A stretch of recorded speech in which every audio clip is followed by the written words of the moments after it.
Yes, slightly better. Okay. All right, everyone. This is Dominik Zynis from Wings Foundation. Today, interviewing the... Joel will be joining us in a second, by the way. Okay, great. We'll be interviewing the folks from the Swarm team, and Javier Montero from Tokens team is joining us today and helping along with the interview process.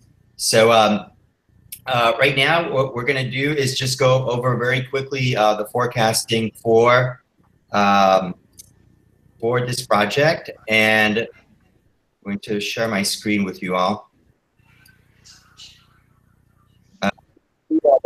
Forecasting going on for the Swarm ICO, which will happen in about 3 days already for the last few days.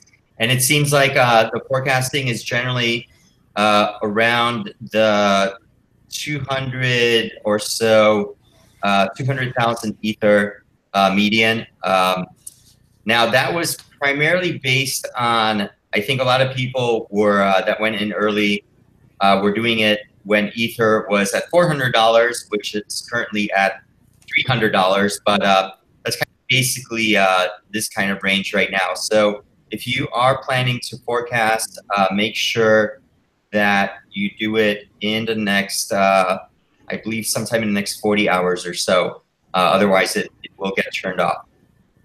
So Javier, maybe if you want to take a moment to introduce yourself and what Token Team does. Yeah, absolutely. My name is Javier. I'm representing Token Chat. We basically have a Telegram group it's a Spanish Telegram group. We talk about the cryptocurrency world, and we discuss the different coins. Well, the Spanish and South American community don't have too much understanding of your project, so it will be definitely a really good opportunity to know more and clarify some doubts about your project. Right.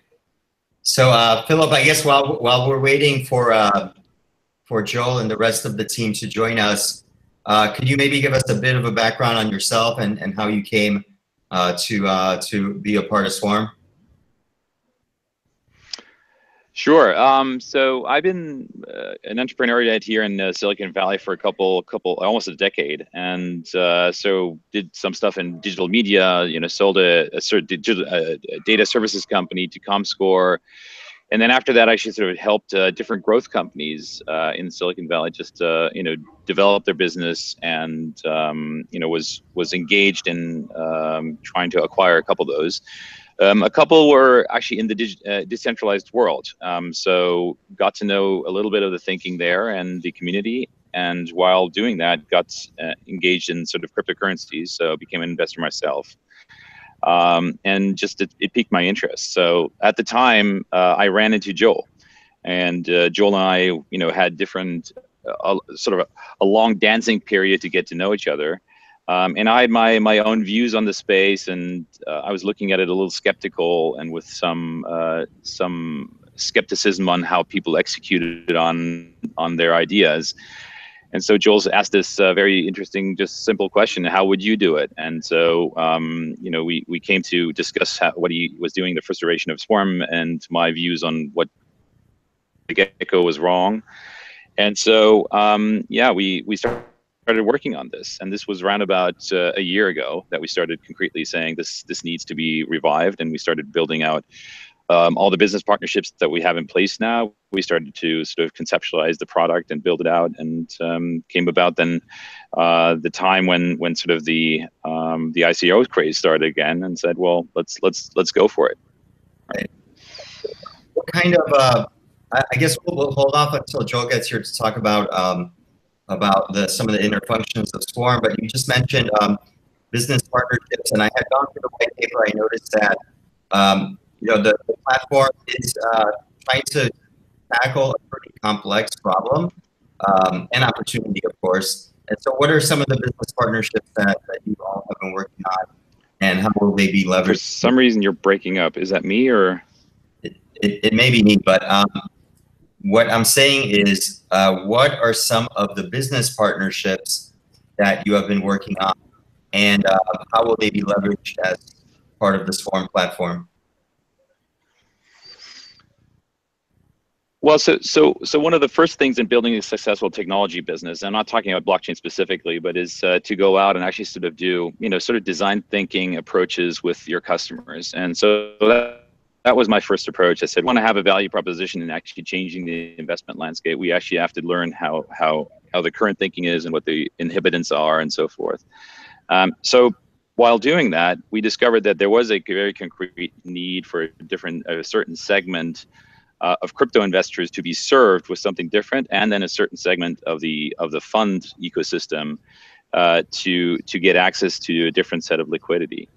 And from that, actually, before we even said we're going to relaunch Swarm, there was just a very high degree of interest to start working together. So what we did was actually worked with these people that we've built these relationships with, who run funds, to really concretely understand what they'd be looking for. And then along the way, they became convinced that this was something to actually sort of strike business partnerships with. And we at this point have, 4 very concrete pilot funds that we're going to be sort of launching on, covering spaces from, solar platform or renewable energy financing to distressed real estate to art financing, and lastly, SaaS company revenue lending.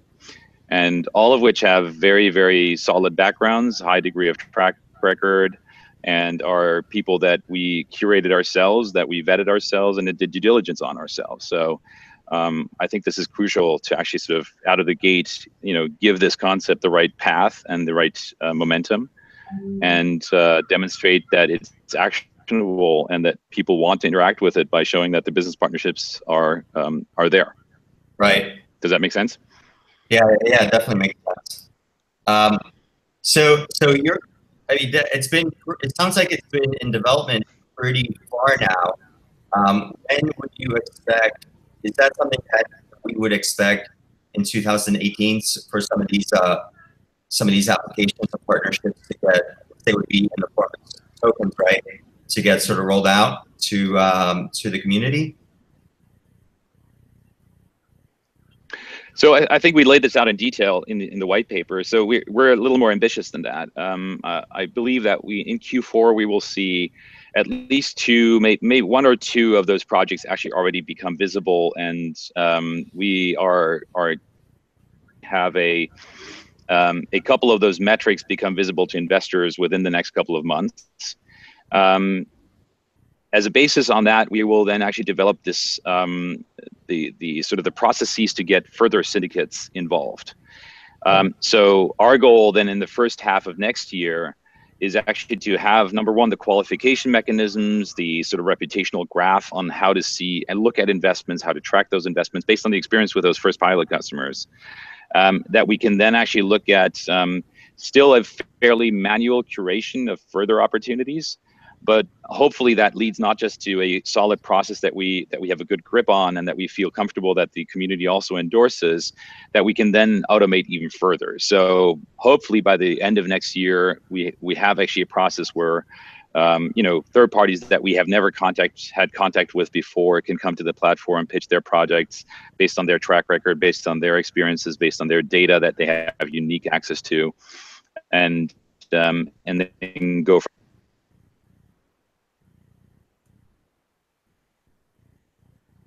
Okay.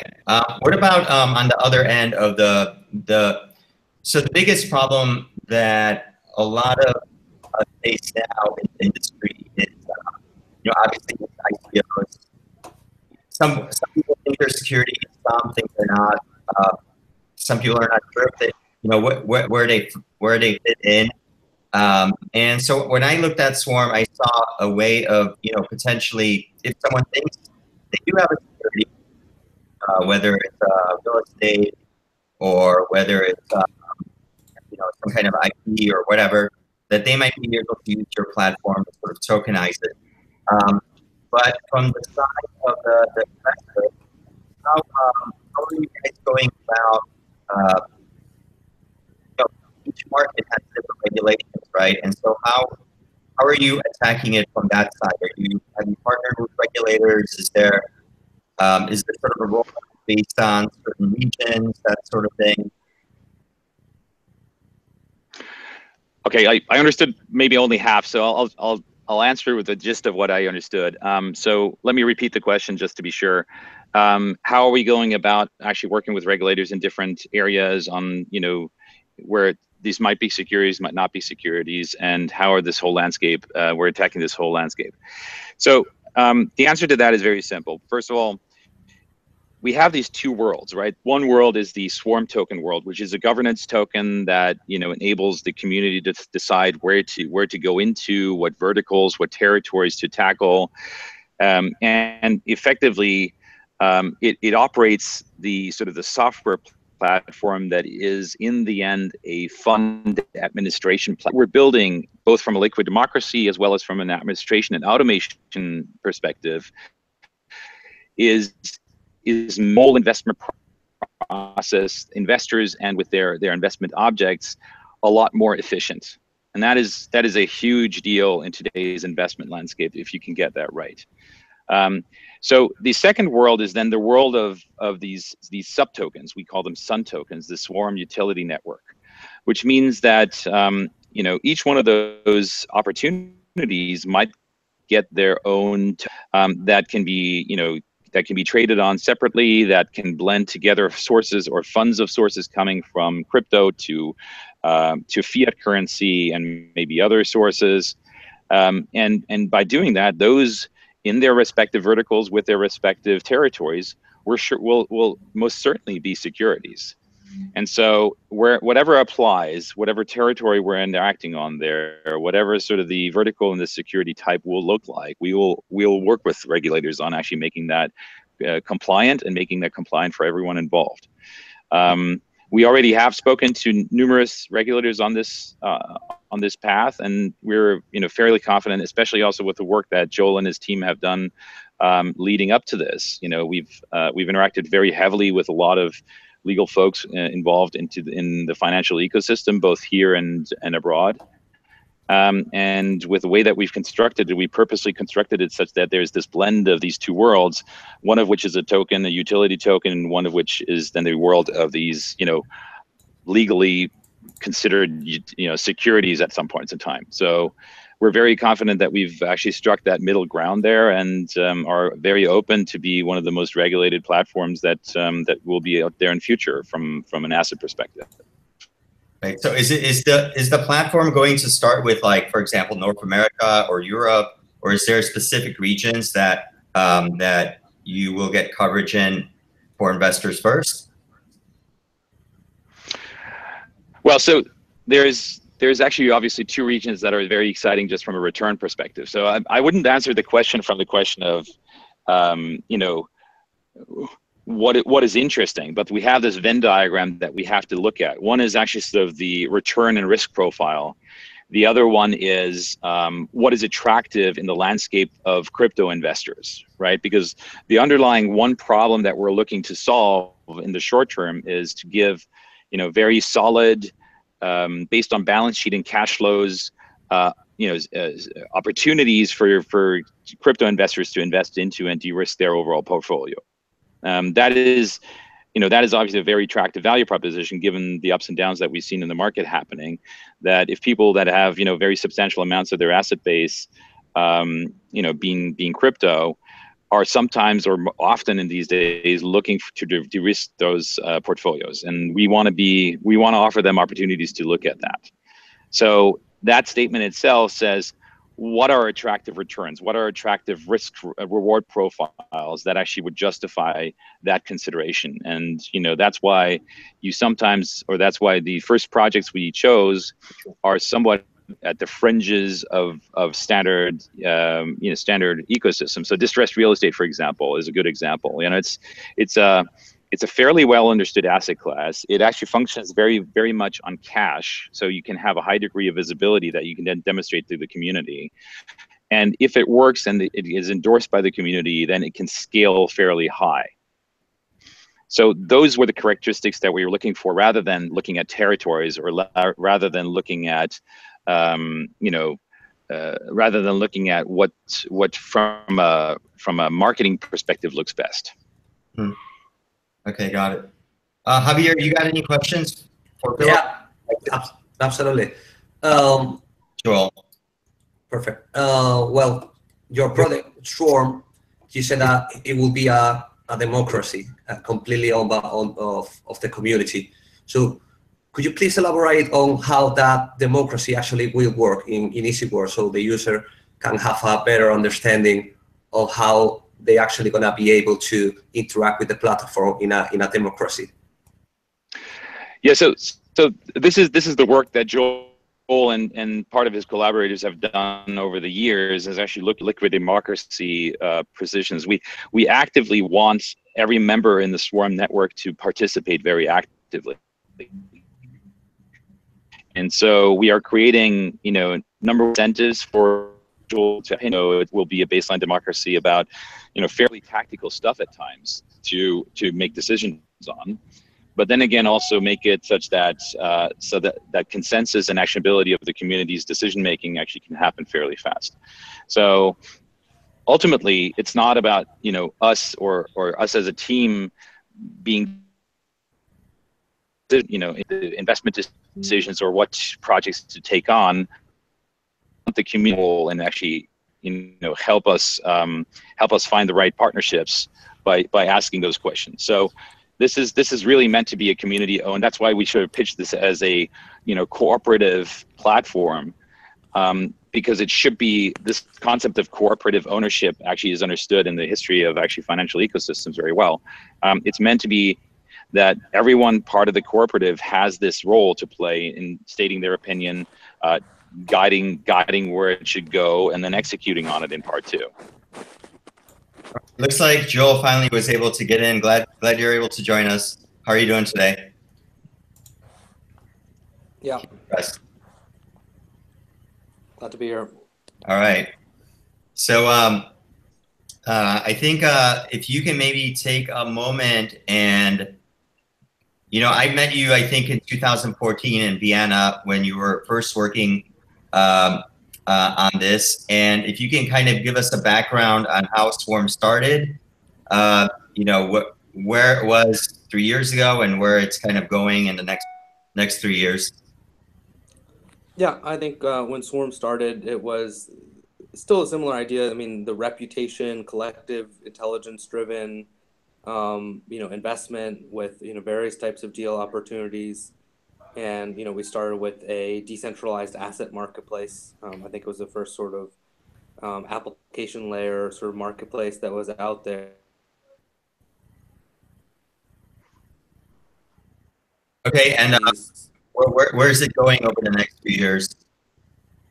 And I think from here on, we've found that once the regulatory and legal stuff is sort of locked down, there's a lot of cases in the traditional financial industry where this type of stuff lends an additional degree of efficiency and automation, and that the reputation is a very significant value add. So I think we're just going to kind of keep adding larger caliber institutional partners as we go along. Okay, and what about the so what's the deal with some people have questions around what is you guys did some kind of what happened to the Swarm one, and sort of, I guess there was like a trade that you traded your Swarm one with the new Swarm. Is that kind of like the deal, or?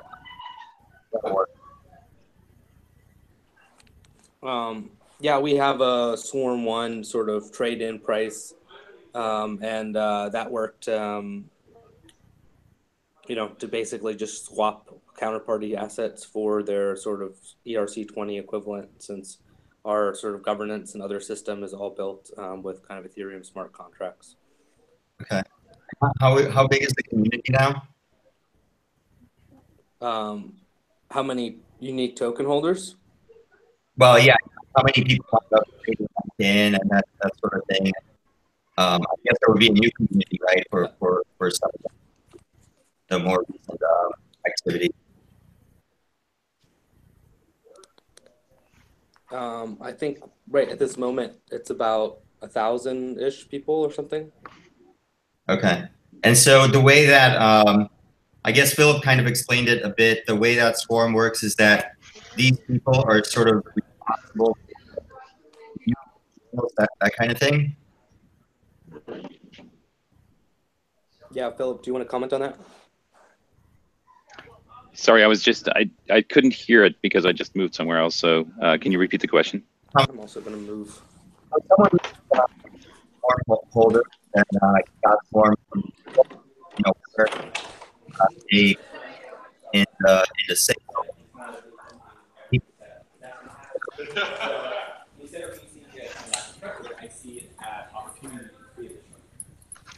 I'm sorry, I didn't catch this. That own Swarm tokens, what did they do? Okay, so the Swarm tokens, the new ones, the Swarm 2.0 tokens, is that correct? That's the question? Yes. Yes. Yes. Sorry about this. Okay, so the Swarm tokens themselves enable you to participate in all the decision making that is around Swarm as a platform and the foundation. They actually give you certain first looks on the sub assets and let you determine, together with everyone else, what sub assets to actually invest into, and in the end also give a preferred possible look to invest into those assets in a separate way. But the core is basically it's a governance token where you participate in the whole governance of what's happening with Swarm as a platform, as a software product, but also with Swarm as an opportunity to go into those sub funds and make decisions together with everyone else. Right. Okay. And so you guys are saying that some of those funds will be potentially available as of Q4 of this year.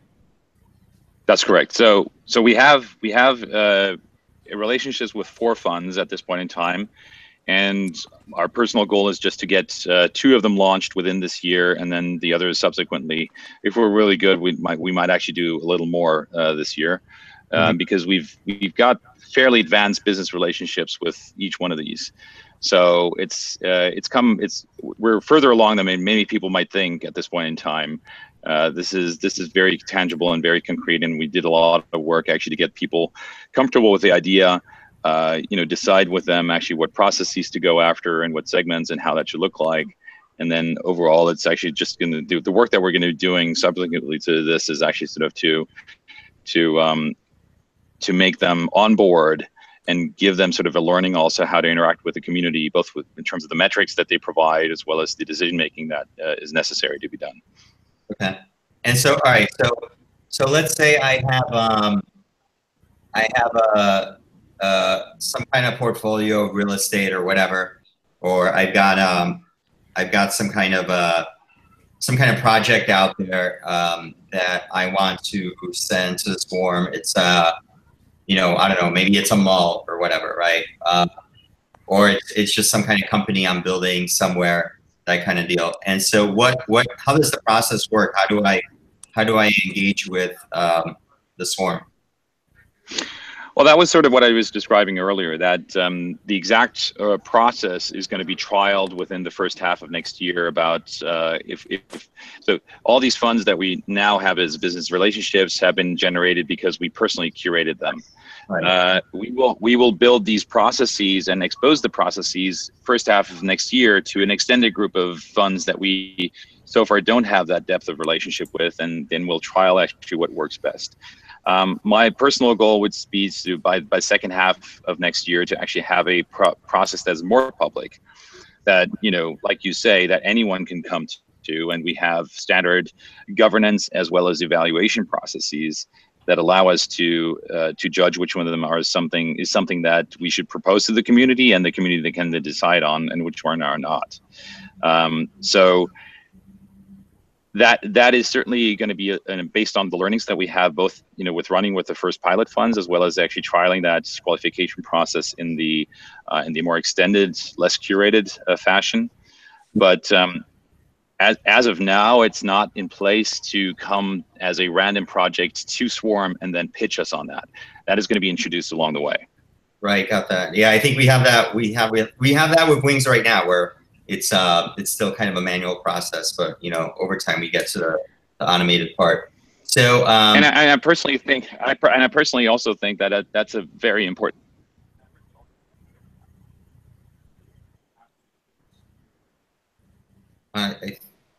think we may have lost your audio. Yeah.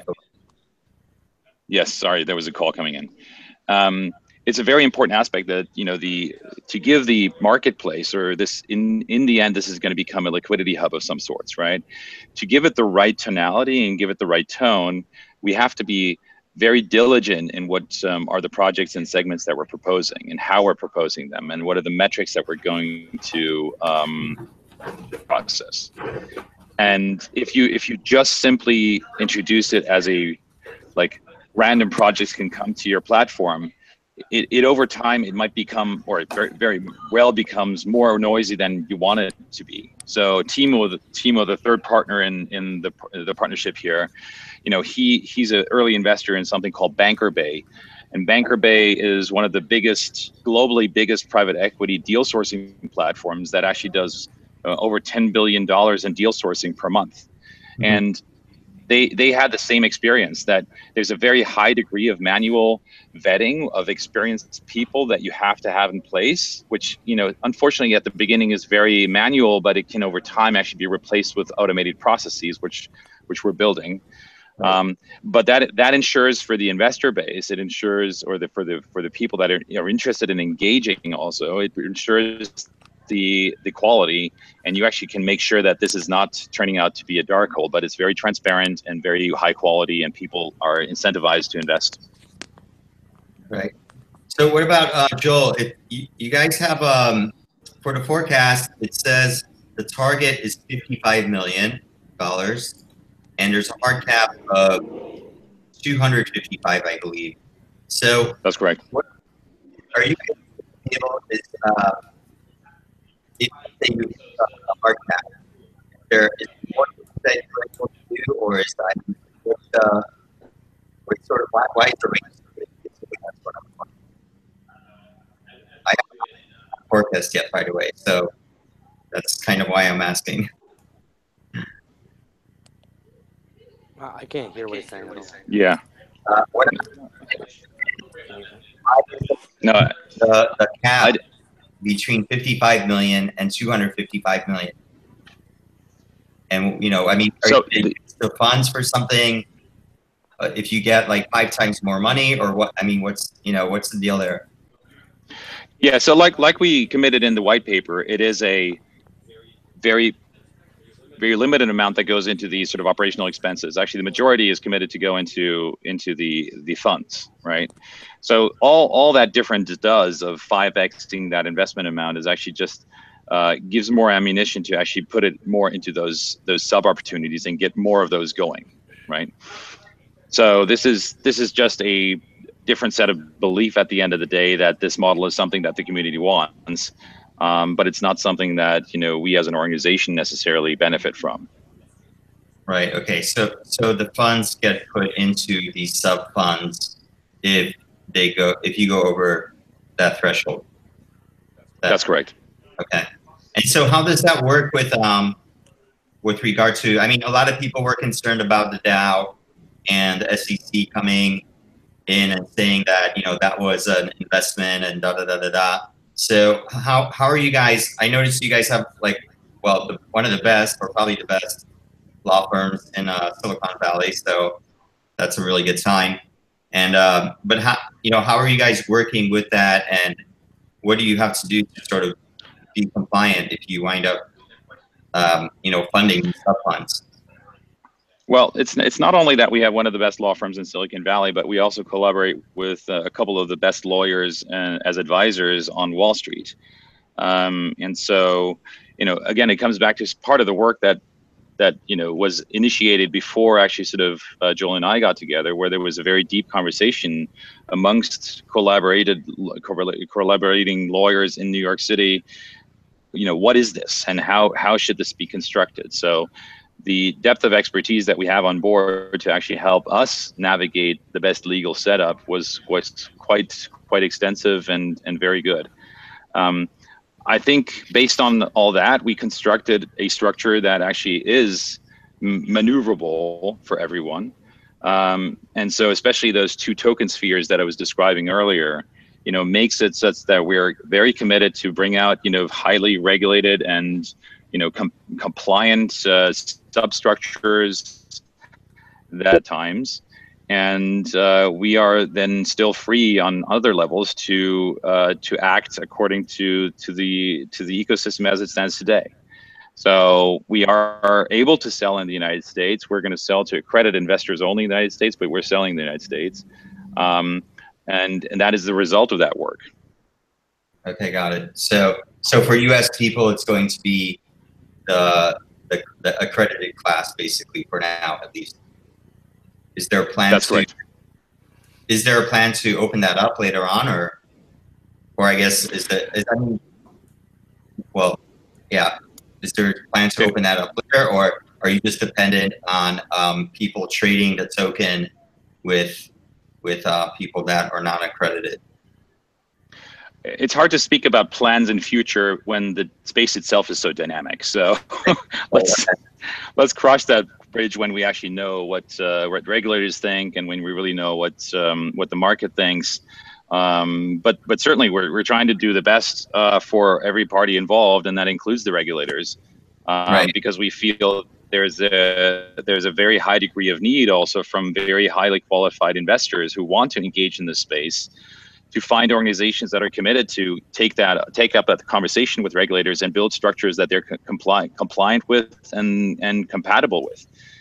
A lot of the high volume financial organizations have kept away because of that issue, and so we want to be complimenting them as much as complimenting sort of the regulators too. Mm-hmm. What do you guys think of what's going on in China and the ICO ban that's happening right now? Well, we've actually seen this with great interest. Obviously, because there's obviously the ecosystem. I'm actually going to actually still travel to China this Friday until the Friday after, so I'll be out there.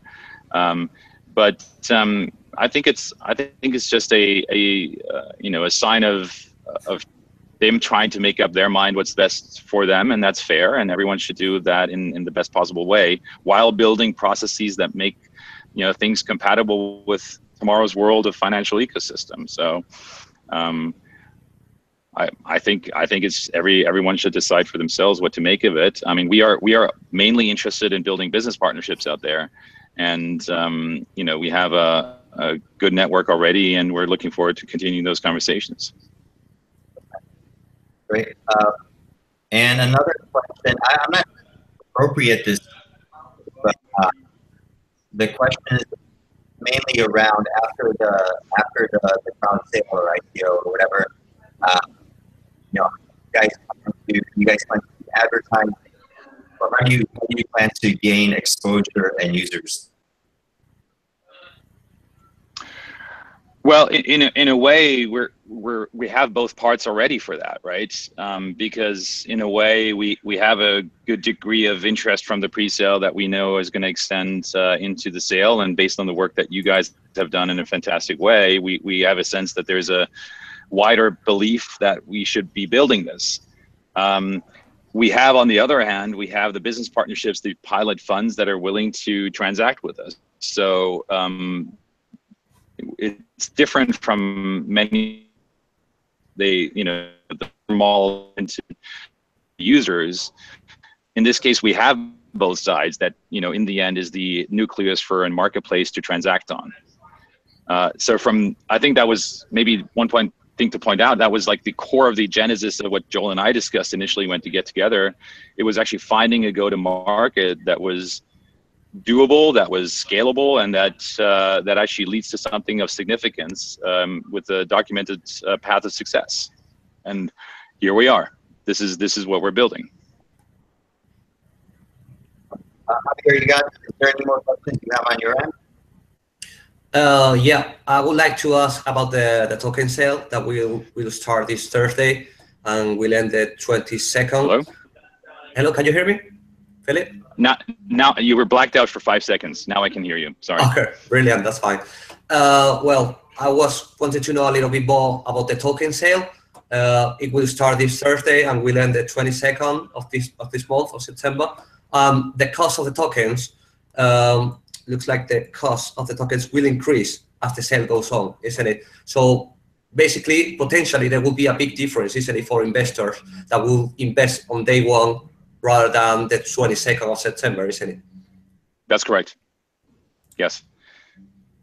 So also on the pre-sale. And by the way, the details of that pricing are also laid out in the white paper in quite extensive detail. So you see that curve in there, but it actually, one thing to point out, instead of actually going progressive, it actually sort of levels off, which means that you have a natural sort of this, and it's not going out of control for investors.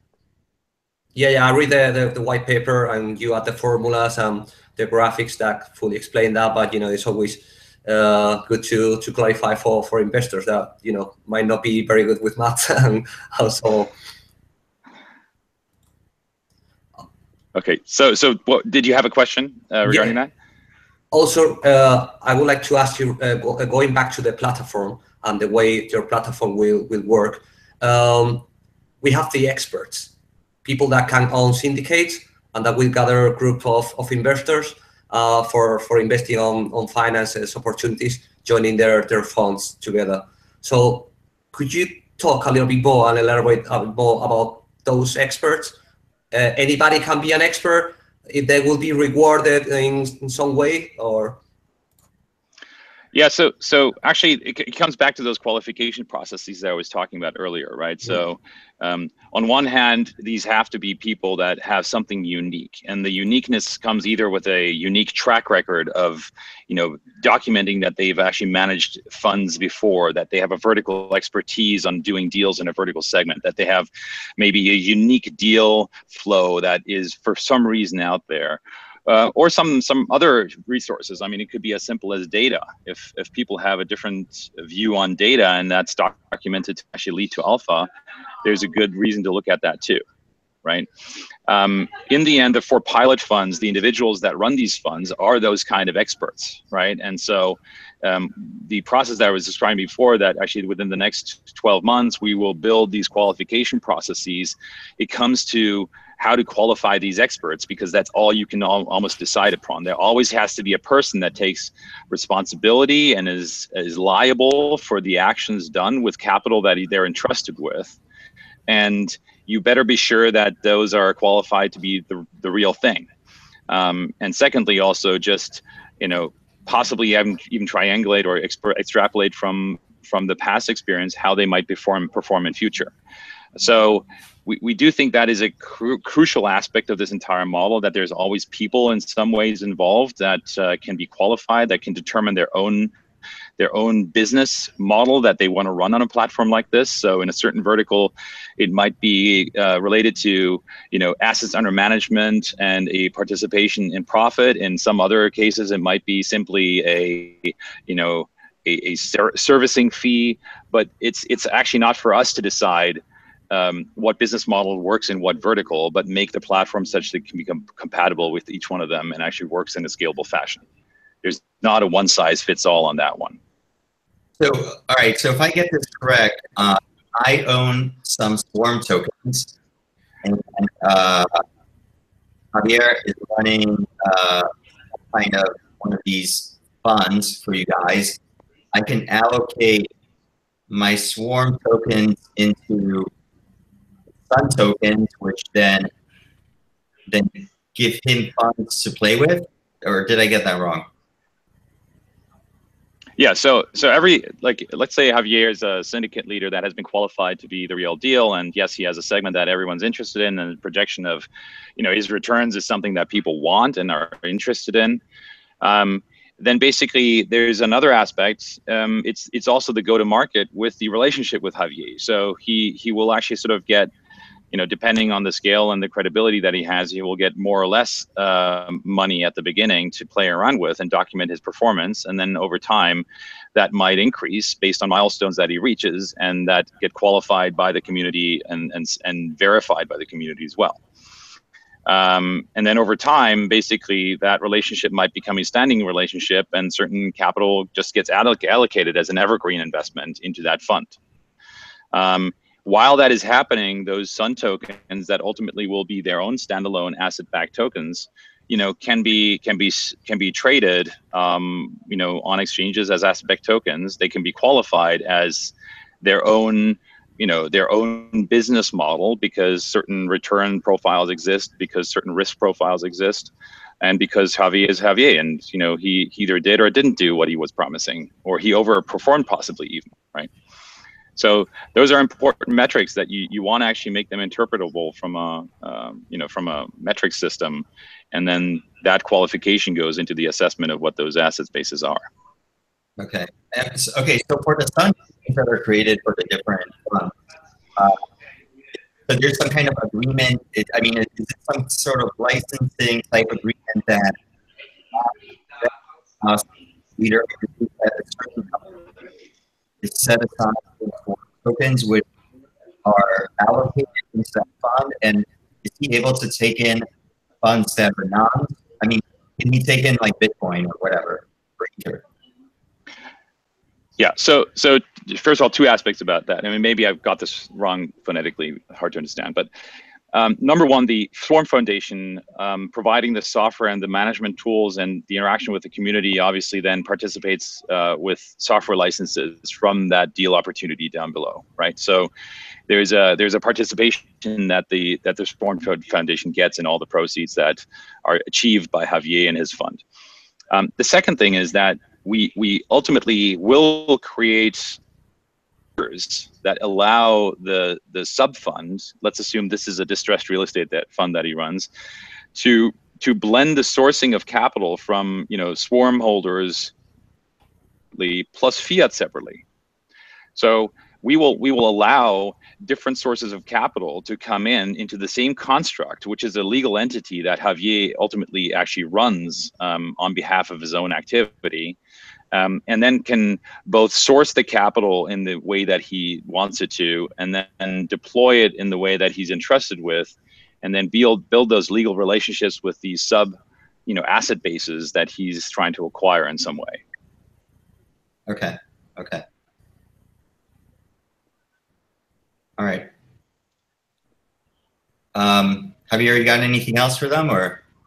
No, brilliant. That's really a really good answer. Joel, excellent. Well, thank you guys so much. Anything you want to mention? Yeah, I'd like to just mention that this is just the beginning. You asked about the next 3 years, and we have this curated initial fund deployment, people who will be able to allocate themselves afterwards into these different sub asset classes. And our goal is to bring this sort of $5 billion initial kind of fund that launches after this in fiat, that then can kind of follow on some of the successes of some of our initial fund managers or deal recommenders. So this is this is just sort of one step that is going to bring a lot of the traditional low returning, often financial assets and funds into the sort of brave new world that we're all creating together. So. Great. Sounds good. Well, thank you everyone for taking the time to join us today. You enjoy your Labor Day weekend and your barbecues if you're in America, and for all you people returning from Burning Man, maybe pick up your wings and forecast. We're at about I think 60%. We've got 2 forecasts going on at the same time now. BitJob, which is a kind of student job marketplace, and Swarm. And it's the first time we're actually doing this. Because we like both projects so much, we thought we would bend the rules a little bit of how the alpha is working. So we got 2 of those. I think we've got about 16, 17 million wings forecasting, which is about 60% of what we normally get. I think a lot of people are probably waiting until the last day because the forecasting is in Ether, and the cap. A lot of times people set their targets and caps in dollars. So anyway, I think you guys have about 40 or so hours to do your forecasting. And thanks again. And thank you, Joel and Philip and Javier. Take care. Thanks for the opportunity. Thank you, everybody.